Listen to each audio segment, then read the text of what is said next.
बैठक है गठबंधन की तरफ से, इस पर क्या सिद्धार्थनगर में आज उमिरगंज इस लोकसभा के लिए विशेष रूप से आयोजित ये जो हमारी गठबंधन की समन्वय की बैठक थी, आज ये 77वीं लोकसभा के समन्वय गठबंधन की बैठक यहाँ पर हुई। और मुझे खुशी है कि हमारे गठबंधन के जितने भी घटक दल हैं, जितने भी महत्वपूर्ण राजनीतिक दल हैं जो इस गठबंधन में हमारा साथ दे रहे हैं, उत्तर प्रदेश की 80 लोकसभा क्षेत्रों में गठबंधन के हमारे सभी आदरणीय नेतागण एकजुटता के साथ, बेहतर समन्वय के साथ भारतीय जनता पार्टी को कड़ी चुनौती दे रहे हैं। मुझे खुशी इस बात की है कि कल 5वां चरण का चुनाव पूरा हुआ और हर पहले चरण से लेकर 5वें चरण तक हर चरण पर प्रदेश की जनता ने इस बदलाव के लिए भारी बहुमत के साथ गठबंधन के उम्मीदवारों को विजयी बनाने के लिए अपना मतदान किया है। जो रुझान हमें मिल रहे हैं उसके अनुसार प्रदेश की 80 लोकसभाओं में, पहले हम सोच रहे थे कि 79 लोकसभाओं में चुनाव तेज होगा, लेकिन मैं आज कह सकता हूं कि प्रदेश की 80 लोकसभाओं में गठबंधन के उम्मीदवार बहुत ही मजबूती के साथ चुनौती देकर भारतीय जनता पार्टी को शिकस्त देने के लिए कार्यरत है।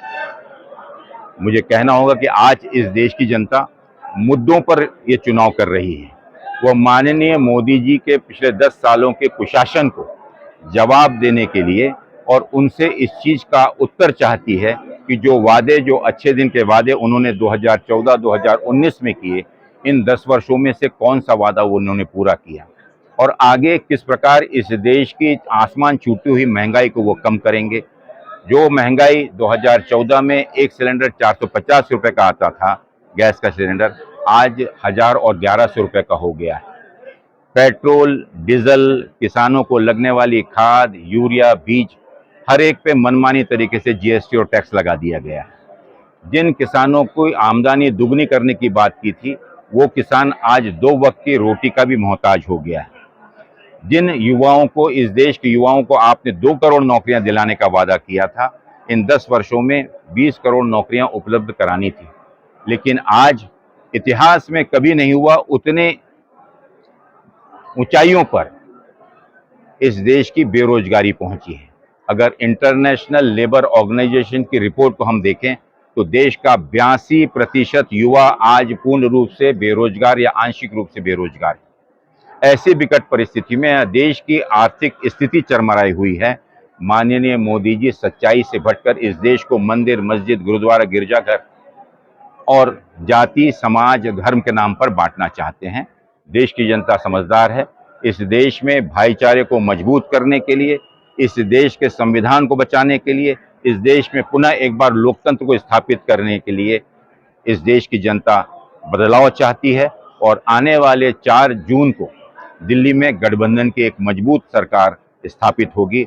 आगे प्रधानमंत्री मोदी नहीं रहेंगे, गठबंधन का एक मजबूत चेहरा आपको प्रधानमंत्री के रूप में दिखेगा। सर, अभी मोदी जी का कहना है कि 70 सालों में कांग्रेस कुछ की नहीं है, सबसे ज्यादा कांग्रेस जो है भाजपा ने किया है, इंटरनेशनल लेबर पर जो है देश का नाम है, और अगर गठबंधन की सरकार बनती है तो राम मंदिर जो बना हुआ है उसमें बाबरी ताला लगेगा। इस पर माननीय मोदी जी को पहले जो मैंने प्रश्न पूछा ससम्मान आदरणीय से, मैं उसका जवाब चाहता हूं। कृपा करके जनता का ध्यान ना भटकाएं। बेरोजगारी पे बोलें, महंगाई पर बोलें, जो आपने डिमोनेटाइजेशन दिया था, जो रुपया बंद कर दिया था आपने, उस रुपये का क्या फायदा हुआ वो बतलाएं। देश की अर्थव्यवस्था का आज क्या हाल है वो बतलाएं। हमारी पड़ोसी देशों के साथ जो संबंध थे, उन संबंधों को जिस प्रकार से गिरावट आई है उसके बारे में बतलाएं। देश में बढ़ते हुए भाईचारे को जिस प्रकार से उन्हें कमजोर किया उस पर जवाब दें। देश की जनता इन मुद्दों पर चुनाव लड़ना चाहती है।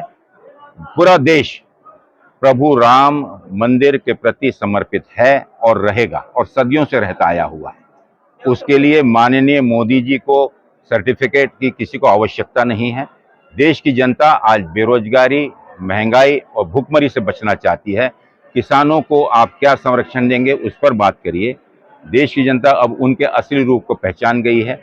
धंधे के नाम पर इस देश की जनता को लूटते हुए जो चंदा भारतीय जनता पार्टी ने हजारों करोड़ रुपए, लाखों रुपए जो उन्होंने जमा किया है, उसे इस देश को वह उत्तर दें कि वो चंदा उन्होंने इतने किन लोगों से लिया है।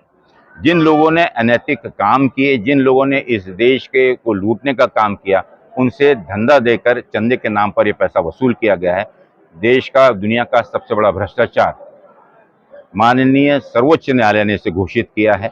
उस पर स्पष्टीकरण दें, क्योंकि देश की जनता यह सब जानना चाहती है। बहुत बहुत धन्यवाद। हाँ, मैं मिला ना, आप महिला कांग्रेस में भी हैं। जी जिला अध्यक्ष हैं। जिला अध्यक्ष हैं, आप प्रत्याशी भी। नमस्कार। जो कभी बनी थी सुर्खियां, जरूरत है उनको टटोलने की। जिनमें छिपे थे कई राज, जरूरत है उनको खोलने की। जख्मों की डोर से घटनाओं के शोर तक, किसी को अपनों की तलाश, अब होगा राज का पर्दाफाश। क्योंकि हम लेंगे खबरों की खबर।